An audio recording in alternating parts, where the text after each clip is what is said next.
Où va l'agriculture? Où vont les agriculteurs? Table ronde autour des livres d'Éric de la Chênaie, journaliste au Figaro, et de Gérard Lepuil, journaliste à l'Humanité. Éric, dans ton livre, tu dresses un bilan assez catastrophique de l'état de l'agriculture française. C'est vraiment, la situation est aussi grave que ça.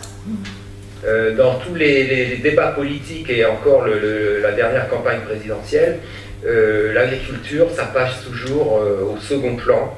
Et je trouve que c'est dommageable et on se demande si les pouvoirs publics ont déjà fait une croix sur l'agriculture française comme ils l'avaient fait pour la sidérurgie. Et elle meurt à petit feu sans que ça émeuve grand monde.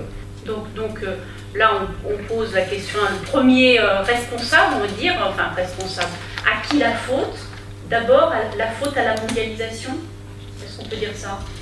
Pour moi, la mondialisation libérale telle qu'elle est, y est pour beaucoup, oui, dans la mesure où les pays exportateurs, les grands pays exportateurs, qu'il s'agisse des pays du Mercosur, des États-Unis, du Canada, de l'Australie, de la Nouvelle-Zélande ou de l'Union européenne, voire de la Russie et de l'Ukraine maintenant, exportent presque tous les mêmes produits et, je le disais, dès lors que l'offre mondiale dépasse un peu la demande, eh bien oui, ça joue fortement sur les prix.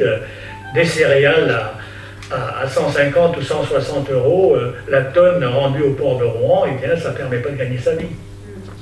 Quand on a les mêmes productions et qu'on est excédentaire des deux côtés de l'Atlantique, est-ce que c'est pertinent de réduire les tarifs douaniers et de faire en sorte qu'on se livre une concurrence à mort qui, comme le montre d'ailleurs le résultat, c'est ce que donne le livre d'Éric, comme les prix baissent dans ce contexte-là, eh bien ça finit par ruiner les agriculteurs. Et moi je voudrais revenir sur ce que disait Gérard par rapport à la mondialisation.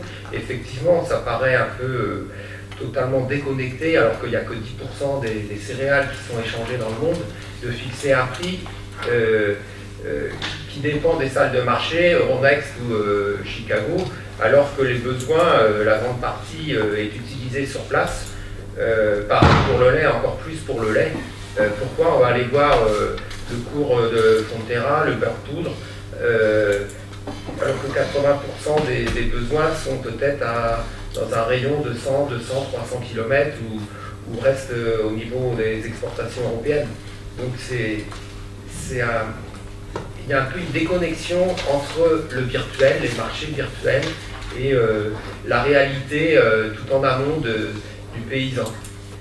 Donc c'est vrai qu'il faudrait se pencher et faire en sorte que l'agriculteur puisse vivre de son métier et qu'on ne devienne pas un pays sous-développé, parce que c'est dans les pays sous-développés où les agriculteurs ne gagnent pas leur vie.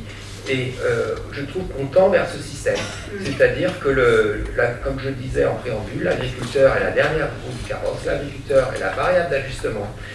Et c'est pas, je suis pas là pour faire de la lutte des classes ou même si je suis à côté de Gérard. Ah oui, on va finir par se demander lequel des deux travaille à l'humanité. Voilà. Mais pour faire du réalisme, du réalisme. Retrouvez l'actualité de l'AFJA sur www.afja-asso.fr.